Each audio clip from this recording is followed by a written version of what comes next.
आतंकियों को मुंह तोड़ जवाब। जम्मू कश्मीर में पुलिस टीम पर हमला, जवाबी कार्रवाई में लश्कर का एक आतंकी ढेर, दूसरा भागा।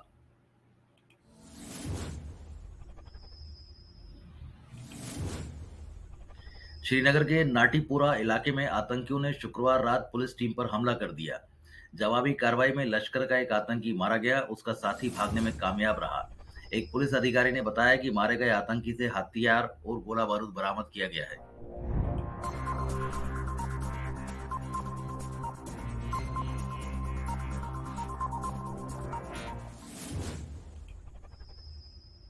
नमाज के बीच ब्लास्ट, 100 की मौत। अफगानिस्तान में मस्जिद में फियादीन हमले की जिम्मेदारी आईएस ने ली। कहा, हमने शियाओं को निशाना बनाया।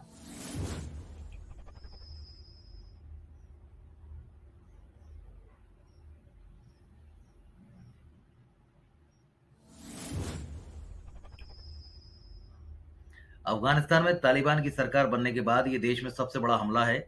कुंजूद में सांस्कृतिक और सूचना के निदेशक मतीउल्लाह रूहानी ने बताया कि यह आत्मघाती हमला था।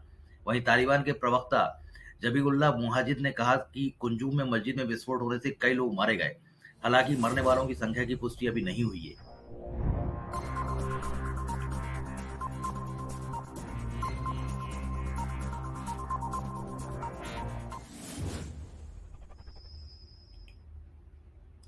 बेंगलुरु वर्सेस दिल्ली, आखिरी गेंद पर छक्का लगाकर श्रीकर भरत ने दिलाई आरसीबी को रोमांचक जीत।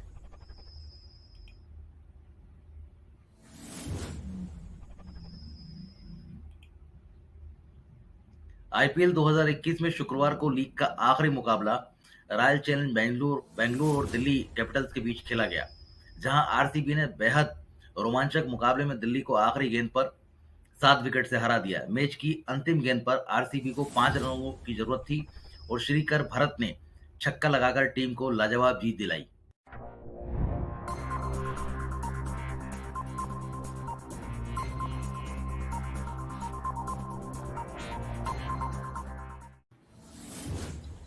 म्यांमार में सेना ने पूर्व सरकारी अधिकारी की पत्नी और बच्चों के सामने गोली मारकर हत्या की।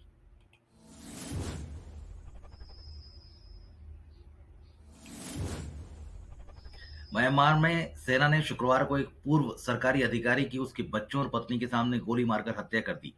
रिपोर्ट के मुताबिक सेना के 2 अंडरकवर एजेंट दुकानदार बनकर लिन के घर पहुंचे। जब वे कंफर्म हो गए कि वो घर में ही है, तो थोड़ी देर बाद एक गाड़ी में कुछ बंदूकधारी आए और उनके परिवार के सामने गोली मारकर उनकी हत्या कर दी।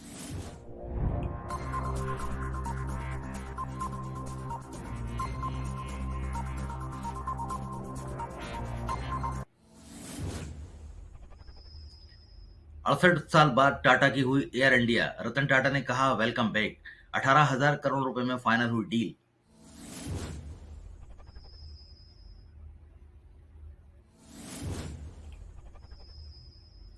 एयर इंडिया की घर वापसी हो गई है।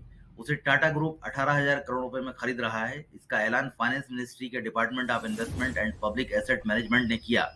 टाटा के हाथ एयर इंडिया और एयर इंडिया एक्सप्रेस की कमान आएगी।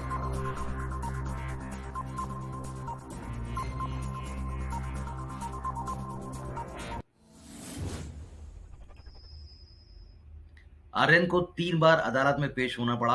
एनसीबी लॉकअप में बिताई 6 रातें, अब आर्थर रोड जेल।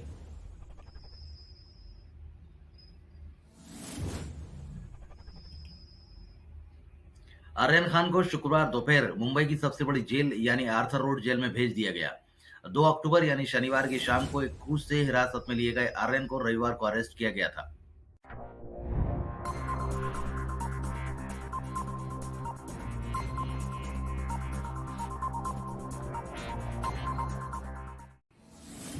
नई कांग्रेस में जेएनयू का दबदबा। 3 पूर्व छात्र संघ अध्यक्षों से घिरे राहुल और प्रियंका, एक रणनीतिकार, दूसरा सोशल मीडिया प्रभारी, तो तीसरे को आवाज बनाने पार्टी में लाए।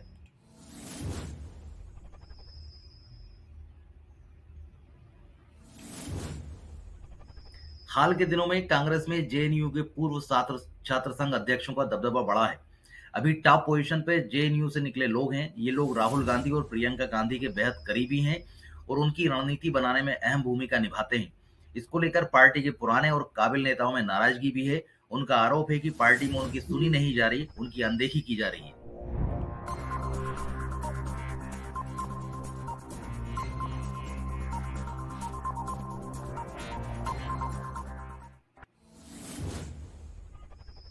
टेस्ला से सरकार ने कहा, चीन में बनी कारें भारत में ना बेचें, यहीं प्रोडक्शन करें और विदेश भी भेजें। सरकार देगी हर संभव सहायता।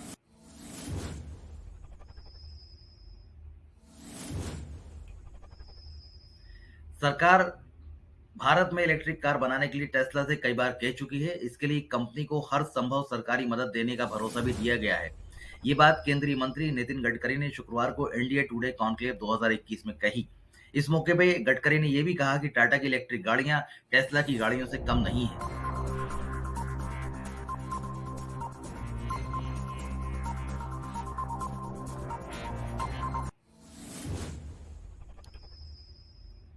आरबीआई की मॉनेटरी पॉलिसी, रोज की आईएमपीएस लिमिट 2 लाख से बढ़ाकर 5 लाख रुपए हुई। रिजर्व बैंक ने ब्याज दरों में नहीं किया कोई बदलाव।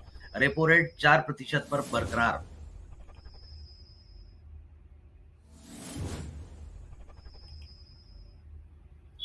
आज यानी 8 अक्टूबर को रिजर्व बैंक की मौद्रिक नीति कमेटी की 3 दिवसीय बैठक खत्म हो गई।